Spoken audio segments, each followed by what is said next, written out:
आदाब नमस्कार। आप देख रहे हैं INN चैनल। मैं हूं शेख अहमद अली। इस न्यूज़ बुलेटिन में आइए नजर डालते हैं दिन भर की बड़ी खबरों पर। रियासती वजीर KT रामाराव ने कहा है कि बुनकरों के मौजूदा बहबूदी प्रोग्राम को जारी रखा जाएगा। KTR ने आज हैंडलूम और टेक्सटाइल्स की कारकर्दगी का वजीर एर्रवल्ली दयाकर राव के साथ मिलकर जायजा लिया। इस मौके पर KTR ने कहा कि इस बार भी बतकम्मा साड़ियों का प्रोग्राम जारी रखा जाएगा। वजीर मौसूफ ने बताया कि ज़िले वरंगल के कोडाकुंडला में मिनी टेक्सटाइल पार्क का क़याम अमल में लाया जाएगा, जिससे 20,000 बुनकर खानदानों को फ़ायदा होगा। हुकूमत के इस फैसले का वजीर एर्रवल्ली दयाकर राव ने खैर मकदम किया और KTR का शुक्रिया अदा किया। वजीर KTR ने कहा कि हुकूमत आइंदा मालियाती साल के बजट में टेक्सटाइल्स और बुनकरों के लिए कितना बजट पेश करना चाहिए, इस पर ओहदेदारों को पूरी तरह से तैयारी करने की हिदायत दी गई है और इस सिलसिले में एक रिपोर्ट पेश की जाएगी। उन्होंने कहा कि मौजूदा प्रोग्राम्स को जारी रखने की हिदायत दी गई है। हुकूमत तेलंगाना तुलबा के तख्लीकी सलाहियतों को फ़रोग़ देने के लिए हर तरह के इक़दाम करेगी और मालिया इसमें रुकावट नहीं बनेगा। आज तुलबा के सही सिमत रहनुमाई उन्हें मुस्तकबिल का बेहतरीन शहरी बना सकती है। तेलंगाना के 50,000 तुलबा जो तकरीबन 700 स्कूल से ताल्लुक़ रखते हैं, अपने 4,000 असातिज़ा की रहनुमाई में जो तख्लीकी ईजाद की है वो इन तुलबा की ज़हनी इख्तरा को फ़रोग़ देने की ज़ामिन है। इन ख़यालात का इज़हार रियासती वज़रा KT रामाराव और सबिता इंदिरा रेड्डी ने हैदराबाद में मुनक़्क़िद एक प्रोग्राम में किया। అనేది పద్ధతి పెట్టినాం. అయితే బ్రేక్ వచ్చినప్పుడు ఒక షీట్ పడుతుంది సార్. అది పైప్ ఉన్నది కానీ పైప్ మిస్టేక్ జరిగి పడిపోయింది. ఇదేం పూర్తి చేస్తుంది సార్. పక్కన మనం వాటర్ కూడా పెట్టాం. ఎంత లెంత్ పెద్దగా ఉందని షార్ట్ కట్లో ఇట్లా తీసేసాం సార్. అంటే గిల్ల తిరుగుతుంటే ఇక్కడ లబ్బర్ పెట్టేసాం సార్. లబ్బర్ తిరుగుతున్నప్పుడు ఇలా విత్తనాలన్నీ వచ్చేసి దున్నినప్పుడు విత్తనాలు ఇక్కడ పడిపోతాయి సార్. ఇక్కడ పడినప్పుడు ఇది కప్పుకుంటూ వచ్చేసారు. ఎక్కడైనా ప్రయోగాత్మకంగా ఫీల్డ్లో చేసిందా? స్కూల్లో తయారు స్కూల్లో all the best. All the best.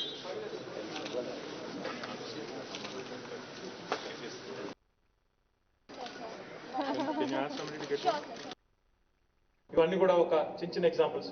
కొంతమంది మహిళలకు సంబంధించి, యంగ్ అడాలసెంట్ విమెన్కి సంబంధించి, మెన్స్ట్రుయేషన్ సంబంధించి, మెన్స్ట్రల్ హైజీన్కి సంబంధించి 2-3 అమ్మాయిలు చెప్పినారు. తాండూరు నుంచి వచ్చిన అమ్మాయిలు వాళ్ళొక షీఫరస్ అనే ఒక కాన్సెప్ట్ పెట్టి ఏ రకంగా బాలికలు, కౌమార బాలికలు వారికి ఏ రకమైన సౌకర్యాలు కల్పిస్తే స్కూల్ డ్రాప్ అవుట్స్ కాకుండా ఏ రకంగా స్కూల్లోనే ఉంటారు అని చెప్పి ఒక గైనకాలజిస్ట్ నెలకోసారి రావాలి, వాళ్ళని చూసి से स्कूल इनोवेशन चैलेंज का इनेकाद अमल में लाया गया था। आज उसमें तकरीबन ग्रांड फाइनल में 25 स्कूल्स जो हुकूमत के हैं, मुख्तलिफ मुकाजला के, उन्होंने पार्टिसिपेट किया है और उनमें वज़ीर IT KT रामाराव ने उनको जो है इनामत से नवाजा है। आज हम जो है इस सिलसिले में बात करते हैं स्पेशल चीफ सेक्रेटरी एजुकेशन मोहतरमा चिंद्रा रामचंद्रन जी से। मैडम ये बताइए, आज जो तलबा ने अपना मुजाहरा किया वो देखने के बाद ऐसा पता चलता है कि कारपोरेट स्कूल से आगे बढ़ गए हैं, लेकिन इसमें और कारपोरेट में फ़र्क क्या है, आप क्या महसूस करते हैं?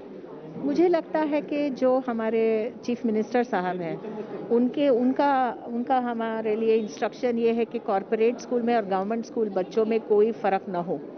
इसलिए हमने इस बार जो कोविड के समय पे जब सारे स्कूल बंद थे, बच्चों के लिए, हमारे जो गवर्नमेंट स्कूल के बच्चे हैं उनके लिए हमने शुरू किया है डिजिटल एजुकेशन।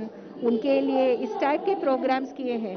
पहली बार ये प्रोग्राम हो रहा है पूरे हमारे स्टेट में नहीं, पूरे देश में, और इतने बड़े पैमाने पे, यानी कि 22,000 चिल्ड्रन ऑनलाइन आके अपना आइडियाज़ के बारे में बताए हैं। 5,000 टीचर्स को करीबन हम ट्रेनिंग किए हैं। 4,000 से 5,000 स्कूल्स तक ये प्रोग्राम चला है। 7,000 आइडियाज़ आए हैं, जिसमें से आज 25 को शॉर्टलिस्ट किए हैं और 3 को प्राइजेस मिले हैं। तो ये बहुत बड़ी बात है, बहुत ही बड़ी बात है। और अगर आप एग्जीबिशन में देखेंगे तो आप देखेंगे कि अलग अलग टाइप के, इतने अलग अलग टाइप के प्रोग्राम्स बने हुए हैं। इनोवेटिव आइडिया से बहुत अच्छी बात कही मिनिस्टर साहब ने, the startups of today will be the MNCs of tomorrow. और बच्चों का टाइम ना वेस्ट हो, उनका दिमाग सही तरीके से चैनलाइज हो, इस बहुत ही पवित्र थॉट के साथ हम आगे बढ़े हैं और मैं बहुत खुश हूँ। I am very very happy that it has become such a successful program. Madam, ये तो बच्चों ने प्रूव कर दिया कि उनमें जो सलाहियतें हैं, अगर थोड़ी सी मेहनत की जाए तो वो सक्सेस होते हैं। सिर्फ जो कारपोरेट के साथ जो लेबल लगा था कि वही सक्सेस होते हैं, उसको न तोड़ दिया। तो इसको और इंकरेज करने के लिए हुकूमत क्या इकदाम करेगी? नहीं, बिल्कुल, देखिए जैसे हमारे स्कूलों में आप देखिए, मॉडल स्कूल में 80 स्कूल्स में लैब्स हैं, साइंस लैब्स हैं। हम चाह रहे हैं कि वो पूरे स्कूल्स में आए, लाइब्रेरीज बढ़े, बच्चों में पढ़ने की एक आदत हो, बच्चों में अच्छे अच्छे प्रोग्राम्स टीवी के हैं, ऑडियो विजुअल है, प्रोग्राम्स देखने की बात। चैट बॉट का आज एक सिलसिला शुरू किए हैं, उनके डाउट्स वगैरह अगर हों तो कंप्यूटर के माध्यम से उसको क्लियर करना। बहुत इनोवेटिव आइडियाज़ के बारे में सोचे हैं। मैडम, इस वक्त लॉकडाउन के बायस स्कूल बंद है और फीस के लिए जो स्कूल्स पूरे जो है मैनेजमेंट से प्राइवेट जो स्कूल्स हैं वो इंसिस्ट कर रहे हैं और बच्चों को आगे बढ़ने नहीं दे रहे तालीम के लिए, क्योंकि उन्हें ऑनलाइन क्लास में पार्टी में, उसके लिए हुकूमत क्या इकदाम करेगी? उसके नहीं, आज खैर बहुत अच्छा माहौल है और खुशी का माहौल है। इस समस्या के बारे में अगली बार बात करेंगे आपसे। Okay, thank you madam, thank you. Education department के रियासती वजीर प्रशांत रेड्डी ने बीजेपी कायदीन को इंतबाह दिया है कि चीफ मिनिस्टर चंद्रशेखर राव पर की जाने वाली शख्सी तनकीदों पर वो खामोश नहीं रहेंगे।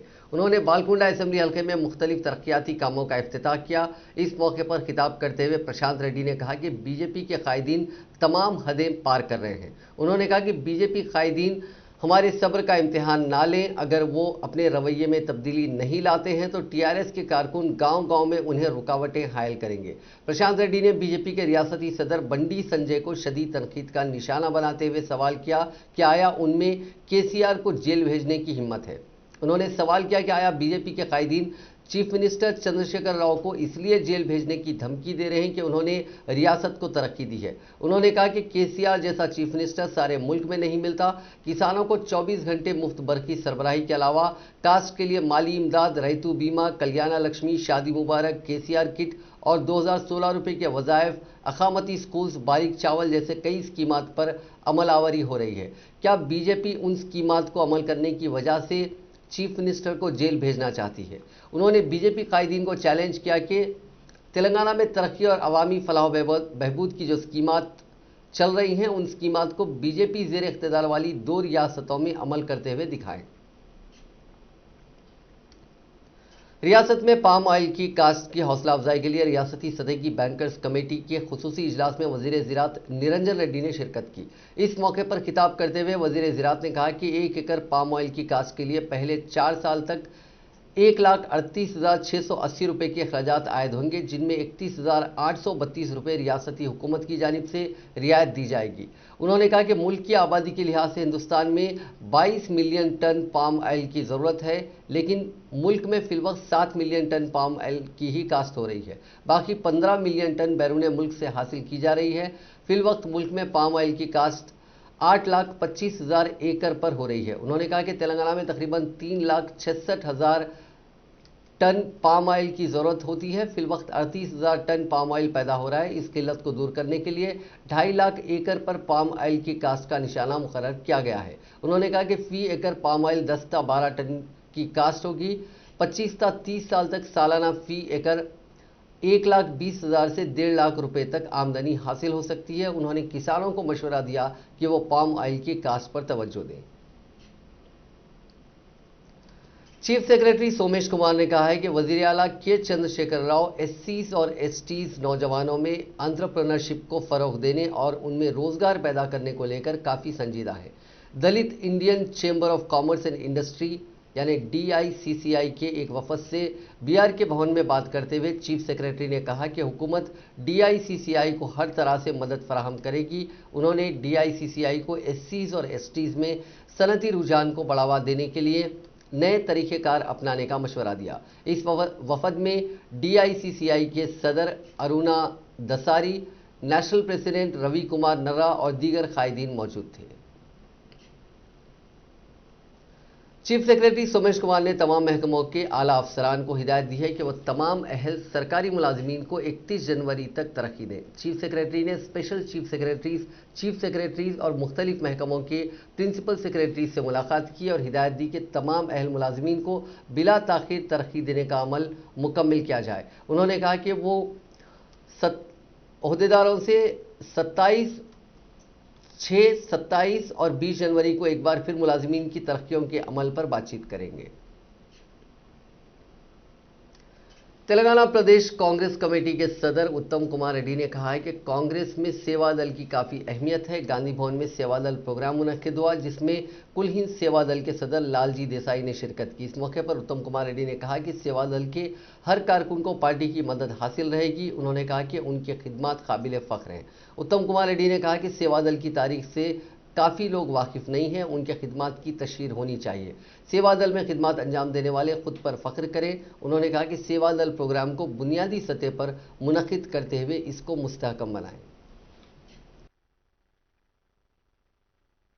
Funeral was conducted for 1 week. ప్రపంచంలో 110 దేశాల నుంచి ప్రధానమంత్రులు కానీ రాష్ట్రపతులు కానీ వచ్చారు. మేము కూడా ఆ ప్రోగ్రాంలో ఉన్నాం. మేము ఉండే హోటల్లో అదే ఫ్లోర్లో బెనజీర్ గుట్ట ఉండేది, చాలా మంది ఉండేవాళ్ళు, చాలా మంది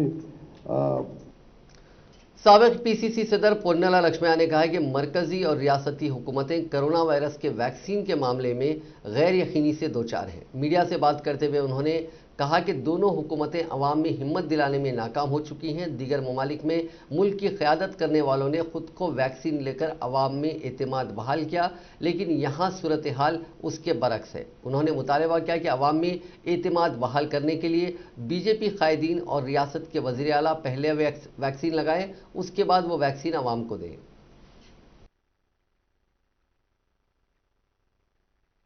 गर्व की बात है, गर्व की बात है। मगर एक बात यहाँ सोचना, हमारे मोदी साहब ने लोगों को आश्वासन देने के लिए तालियां बजाया, ठीक है, और दिवा जलाया, ठीक है, और ये थ्री मैन्युफैक्चरर्स के कॉम्प्लेक्सेस पर्सनली विजिट किया है, वहाँ जाके एंकरेज करा है। इट्स गुड बिकॉज हमारे देश के pharmacy companies they are producing this vaccine, तो इट्स गर्व की बात है। प्रधानमंत्री वहाँ जाके वो लोगों से बात करेंगे तो बहुत अच्छा होता है ना, ये गर्व की बात है। और सीएम साहब ने यहाँ केसीआर पहले तो वो बहुत कुछ बोले हैं, मास्क नहीं चाहिए, वो पैरासीटामॉल बस है, ये वो बोल के असेंबली में बोल दिया है। उसके बाद तो he has taken some purchase of kits and all that. Even in the kits also there are so much difference.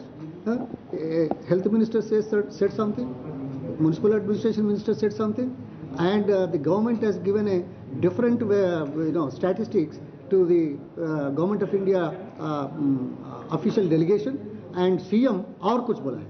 ये चारों में एक भी समझौता नहीं है, डिफरेंट फिगर्स। आज अखबारों में मैं देखा जो पीपीई किट्स परचेज किए स्टेट गवर्नमेंट, उसमें 80% are users, not good, quality is bad, that certified by government of India approved company. मैं ये बोल रहा हूँ, पहले पैसा ज़्यादा से करेंगे, दूसरा ये ठीक क्वालिटी नहीं है, तीसरा हर मौके पे डिफरेंट स्टैटिस्टिक्स दिए, इतना पैसे खर्च कर रहे हैं, वो आर ऑल डिबेटेबल। हमारे सीएम साहब ने एक बार दिल्ली जाके आया, ठीक है, दिल्ली में क्या बताया वो पॉलिटिक्स बाद में बात करेंगे, मगर दिल्ली जाके आने के बाद 13 दिन फार्म हाउस से निकला नहीं, वो तो प्राणभय। बीजेपी के रियासती सदर बंडी संजय ने आंध्र प्रदेश की वाईएसआर कांग्रेस पार्टी पर शदीद तनकीद करते हुए कहा कि अनकरीब मुनक्किद होने वाली तिरुपति लोकसभा हल्के के अवाम इस बात का फैसला करें कि उन्हें बाइबल की पार्टी चाहिए या भगवत गीता की पार्टी चाहिए। बीजेपी के दफ्तर में प्रेस कॉन्फ्रेंस से खिताब करते हुए बंडी संजय ने आंध्र प्रदेश के मुख्तलिफ मकामात पर वक्फे से मुख्तलिफ मनादिर पर हो रहे हमलों की शदीद मजम्मत की। उन्होंने चीफ मिनिस्टर जगन मोहन रेड्डी पर मजहब की सियासत करने का इल्ज़ाम आयद किया और कहा कि आंध्र प्रदेश में एक मखसूस मजहब को फायदा पहुंचाया जा रहा है, जबकि कसीर आबादी रखने वाले हिंदुओं को नज़रअंदाज किया जा रहा है। उन्होंने कहा कि तेलंगाना में दुब्बाक और ग्रेटर हैदराबाद के जो नतायज बरामद हुए हैं, वही नतायज आंध्र प्रदेश में तिरुपति लोकसभा के इंतखाबात में बरामद होंगे। उन्होंने कहा कि तिरुपति के नतायज का मुल्क को बेचैनी से इंतजार रहेगा। तिरुपति के ज़मीनी इंतखाब में बीजेपी बरसरे इख्तिदार जमात टीआरएस को शिकस्त से दो चार करेगी।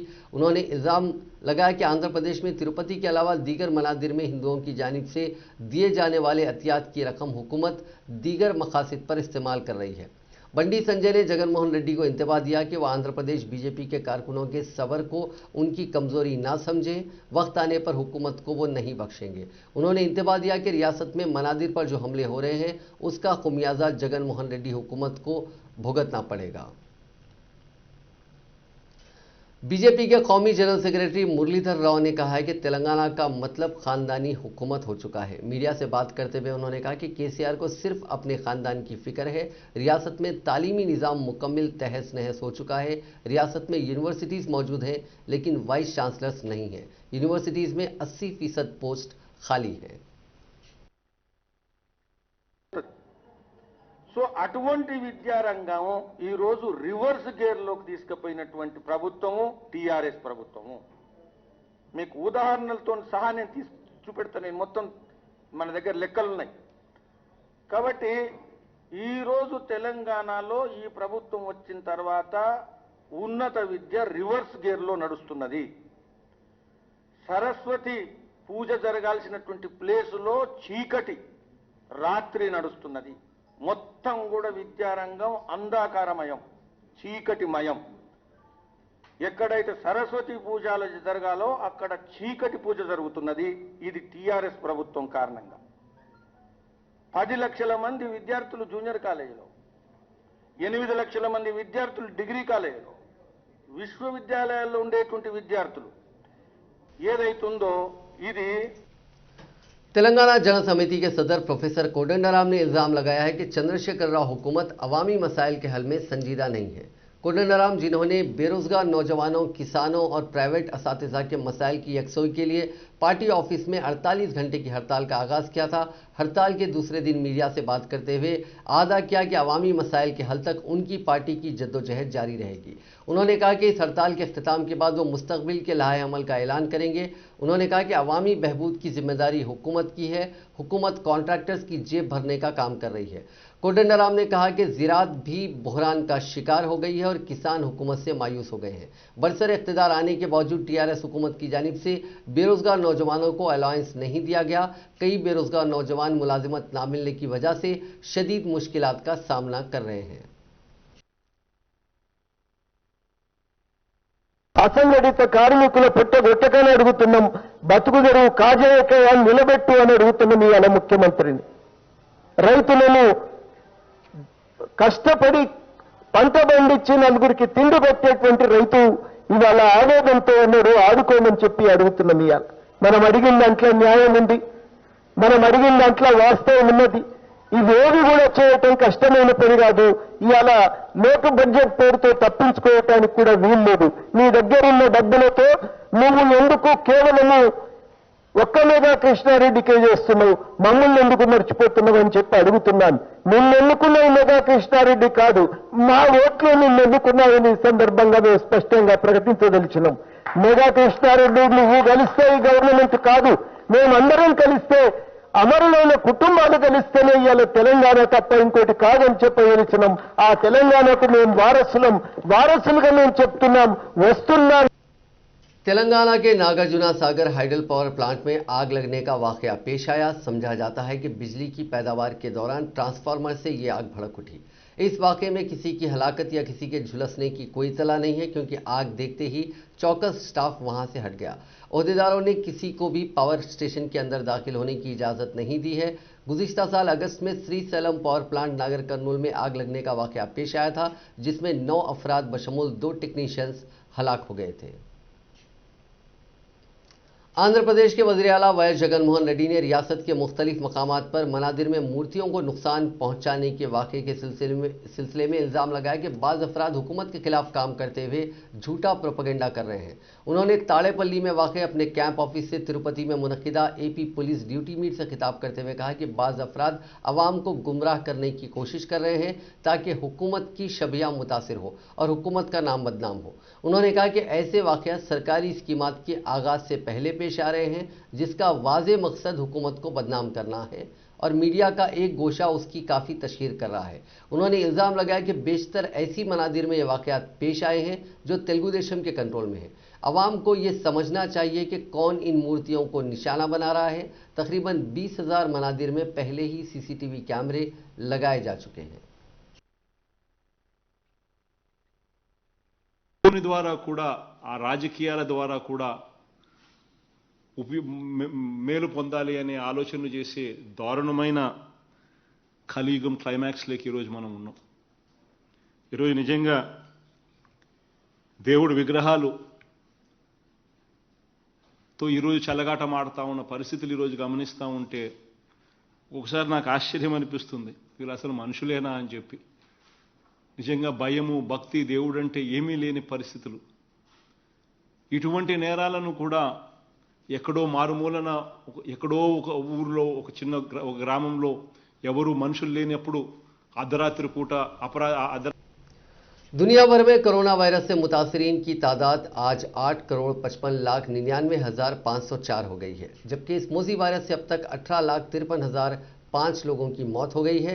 हिंदुस्तान में कोविड-19 के मुतासरीन का आंकड़ा 1,03,40,469 हो गया है, जबकि 1,49,649 अफराद हलाक हो चुके हैं। तेलंगाना में मुतासरीन की तादाद 2,87,740 हो गई है और 1,551 अफराद हलाक हो चुके हैं। तेलंगाना में पिछले 24 घंटों में 238 नए मामला सामने आए और 2 अफराद की मौत हुई है। रियासत में फिलहाल 5,106 कोविड-19 मरीजों का इलाज चल रहा है। रियासत में कोरोना वायरस के वैक्सीन की तकसीम के सिलसिले में तेजी के साथ इंतजाम किए जा रहे हैं। रियासत के 10,000 सेंटर्स पर वैक्सीन तकसीम करने का फैसला किया गया है। रियासत में मौजूद फ्रिजेस और कूलर्स में 1.5 करोड़ वैक्सीन महफूज किए जा सकते हैं। इसके अलावा मजीद 1.5 करोड़ वैक्सीन को महफूज करने के लिए मजीद फ्रिजेस और कूलर्स खरीदने का मंसूबा है। महकमे सेहत के सेक्रेटरी मुर्तज़ा अली रजवी ने आज रियासत के 33 district medical and health officers के साथ एक इजलास मुनक्किद करते हुए वैक्सीन की तकसीम और उसको महफूज करने की हिकमत अमली पर तबादला ख्याल किया। इजलास में साबिका 10 अजला से नए अजला को वैक्सीन मुंतकिल करने और इसे महफूज करने जैसे उमूर पर तफसीली तबादला ख्याल किया गया। नए अजला में आर्जी फ्रीजर सिस्टम्स को कायम करने पर भी बातचीत हुई। सेक्रेटरी महकमे सेहत मुर्तज़ा अली रजवी ने बताया कि हैदराबाद में 284 क्यूबिक मीटर्स फ्रीजर्स की गुंजाइश है, जबकि अजला में यह गुंजाइश 400 क्यूबिक मीटर तक हो सकती है। पहले मरहले के तहत 75 लाख अफराद को टीका देने की तैयारियां शुरू करने की DHMOs को हिदायत दी। इजलास में वैक्सीन के ट्रांसपोर्ट पर भी तबादला ख्याल किया गया। मरकजी हुकूमत ने 2 वैक्सीन के इस्तेमाल की इजाज़त दी है, जिनमें पुणे में तैयार होने वाली सीरम इंस्टीट्यूट की कोविशील्ड और हैदराबाद के भारत बायोटेक की जानिब से तैयार की जाने वाली कोवैक्सीन शामिल है। ओहदेदारों ने बताया कि कोविशील्ड वैक्सीन इंसुलेटेड कार्गो तैयारों में हैदराबाद पहुंचेगी, जबकि हैदराबाद में तैयार होने वाली कोवैक्सीन को इंसुलेटेड गाड़ियों में ट्रांसपोर्ट किया जा सकता है। पहले स्टेट वैक्सीन सेंटर में ये वैक्सीन पहुंचेगी, वहां से रीजनल वैक्सीन सेंटर्स को मुंतकिल की जाएगी, वहां से प्राइमरी हेल्थ सेंटर्स, सरकारी और खानगी हॉस्पिटल्स को रवाना किया जाएगा। फिलवक्त रियासत में 17 इंसुलेटेड गाड़ियां हैं। मजीद 19 इंसुलेटेड गाड़ियों की खरीदी की जा रही है। इसके अलावा 40 क्यूबिक मीटर गुंजाइश वाले 4 वॉक इन कूलर्स और 20 क्यूबिक मीटर गुंजाइश वाले 6 वॉक इन कूलर्स भी खरीदे जा रहे हैं। आइंदा 2 हफ्तों में इंसुलेटेड गाड़ियों के अलावा फ्रीजर्स और कूलर्स रियासत पहुंच जाएंगे। हैदराबाद इंटरनेशनल एयरपोर्ट लिमिटेड यानी GMR, हैदराबाद कार्गो और दुबई एयरपोर्ट्स ने कोरोना वैक्सीन की तैयारों के जरिए मुंतकली के लिए राहदरी कायम करने से इत्तेफाक किया, जिसमें खुसूसी तौर पर इस बात का ख्याल रखा जाएगा कि वैक्सीन के लिए दरकार दर्जे हरारत इस राहदारी में फराहम किया जाए। इस याददाश्त मुफाहमत पर Pradeep Panicker CEO Hyderabad international airport, Saurabh Kumar CEO GMR Hyderabad air cargo और योगिन बेरे ईओ कमर्शियल दुबई एयरपोर्ट्स कॉरपोरेशन ने एक वर्चुअल तकरीब में दस्तखत किए। इस याददाशे मुफाहमत के मुताबिक GMR हैदराबाद और दुबई एयरपोर्ट्स दरकार दर्जे हरारत इस राहदारी में फराहम करेंगे। इस माहदे के जरिए कोविड-19 के टीके की तैयारी के मरकज से एयरपोर्ट और फिर वहां से दूसरे मकाम मुंतकिल करने के अमल को आसान बनाया जाएगा। इस मुश्तरका कदम के हिस्से के तौर पर दुबई एयरपोर्ट ने GMR हैदराबाद की निशानदही अहम एयर कार्गो पार्टनर के तौर पर की है। रियासती गवर्नर डॉक्टर तमिलिसाई सौंदरराजन ने आज कहा कि कोरोना वायरस की वैक्सीन की मंजूरी पूरे मुल्क के लिए बाइसे फख्र है। Shri Ramchandra pathology annual rapid review course का वर्चुअल इफ्तिताह के मौके पर बात करते हुए गवर्नर ने कहा कि कोविड वैक्सीन की तैयारी और मंजूरी ने पूरी दुनिया में ये साबित कर दिया है कि हिंदुस्तान अब कोई गरीब मुल्क नहीं बल्कि साइंस और रिसर्च के शोबे में एक तरक्की याफ्ता मुल्क है। उन्होंने कहा कि कई डेवलपिंग कंट्रीज अब वैक्सीन के लिए हिंदुस्तान की तरफ देख रहे हैं।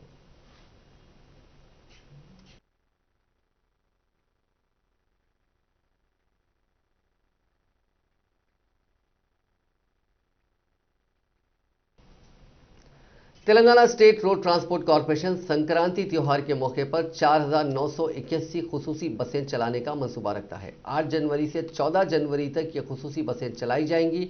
हर साल संक्रांति त्योहार के मौके पर हैदराबाद में मुकीम आंध्राई अफराद की बड़ी तादाद अपने आबाई मौज़ूआत जाते हैं, जहां वो अपने रिश्तेदारों के साथ इस त्यौहार को मनाते हैं। इसके लिए हर साल RTC की जानिब से खुसूसी बसों का इंतजाम किया जाता है। Rangareddy regional manager RTC Varaprasad ने कहा कि हैदराबाद से आंध्र प्रदेश समेत मुख्तलिफ मकामात के लिए ये खुसूसी बसें चलाई जाएंगी। हैदराबाद के जुबली, CBS, उप्पल क्रॉस रोड, LB नगर, लिंगमपल्ली के साथ साथ दोनों शहरों हैदराबाद और सिकंदराबाद के मुख्तलिफ मकामात से ये बसें चलाई जाएंगी। उन्होंने कहा कि इस मरतबा आंध्र प्रदेश के लिए 1600 खुसूसी बसें चलाई जाएंगी। AP के विजयवाड़ा, तेनाली, विजयनगरम, गुंटूर समेत दीगर मकामात के लिए ये बसें चलाई जाएंगी। मुसाफरीन से ख्वाहिश की गई है कि वो पेशगी रिजर्वेशन की सहूलत से इस्तेफादा करें। उन्होंने कहा कि तमाम RTC बसों को सैनिटाइज किया गया है।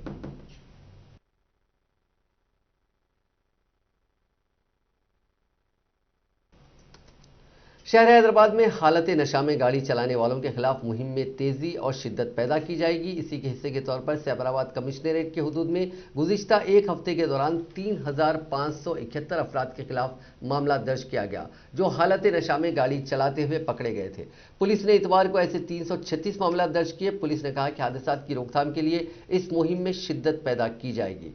गुज़िश्ता हफ्ते दर्ज करदा जुमला मामलात में 1,814 अफराद नए साल के मौके पर हालत नशा में गाड़ियां चलाते हुए पकड़े गए। उनमें 931 मामला सैबराबाद कमिश्नरेट, 469 मामलात हैदराबाद और 387 मामलात रच्चाकुंडा पुलिस कमिश्नरेट हुदूद में दर्ज किए गए।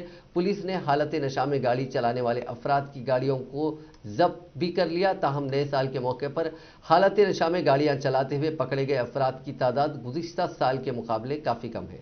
पुलिस ने साथ ही तेज़ रफ्तारी के साथ गाड़ियां चलाने पर 367 और बाइक्स पर 3 अफराद को बिठाने पर 237 मामला दर्ज किए हैं। टू व्हीलर गाड़ियों के नामुनासिब नंबर प्लेट्स ट्रैफिक चालानात से बचने के लिए नंबर प्लेट्स के नंबरात को छुपाने और नंबर प्लेट खवानीन के खिलाफ वर्जी करने वालों के खिलाफ बड़े पैमाने पर मुहिम चलाई गई। हैदराबाद की LB नगर ट्रैफिक पुलिस की जानिब से चलाई गई इस मुहिम के दौरान कई बाइक्स और दीगर टू व्हीलर्स गाड़ियों को जब्त किया गया। इस मौके पर ट्रैफिक पुलिस ने कहा कि नंबर प्लेट के आगे या पीछे के नंबरात को छुपाया जा रहा है ताकि ये गाड़ियां किसी भी तरह से CCTV कैमरों में ना आ सके। ऐसी गाड़ियों का CCTV फुटेज के जरिए पता चलाना मुश्किल होता है, इसीलिए इस तरह की गाड़ियों को रखने वालों के खिलाफ खुसूसी मुहिम चलाई गई और MV एक्ट की दफ़ा 80 की शक A Andhra Pradesh MVR motor vehicle rural central motor vehicle rules 50, 51, 177 के तहत मामला दर्ज करते हुए चालानात किए गए। आंध्र प्रदेश में एक अनोखे वाकये में एक इंस्पेक्टर बाप ने अपनी DSP बेटी को सैल्यूट किया। Police training centre Chandragiri Kalyani dam से वाबस्ता वाई श्याम सुंदर नामी इंस्पेक्टर के लिए यह खुशगवार और फख्र वाला लम्हा था, क्योंकि उन्होंने अपनी बेटी को, जो DSP है, मुकम्मिल पुलिस यूनिफॉर्म में देखा। श्याम सुंदर की मुलाकात अपनी बेटी से उस वक्त हुई जब वो पुलिस ड्यूटी मीट में शिरकत के लिए तिरुपति आई थी। अपनी बेटी को देखते ही उन्होंने सबसे पहले इसको सैल्यूट किया। उसकी आंखें पुरनम हो गई थी। प्रशांति इंजीनियरिंग ग्रेजुएट और 2018 बैच की DSP है। जब उसके साथियों ने श्याम सुंदर से इस ताल्लुक से पूछा वो कैसा महसूस कर रहा है, तो उसने कहा कि प्रशांति डीएसपी रैंक की हामिल ओहदेदार है। इस तरह वो उसकी सीनियर ओहदेदार है। जिस तरह दीगर आला ओहदेदारों को सलूट किया जाता है, उसी तरह उसने उसे भी सलूट किया। नाजरीन, इस न्यूज़ बुलेटिन में बस इतना ही। देखते रहिए INN चैनल।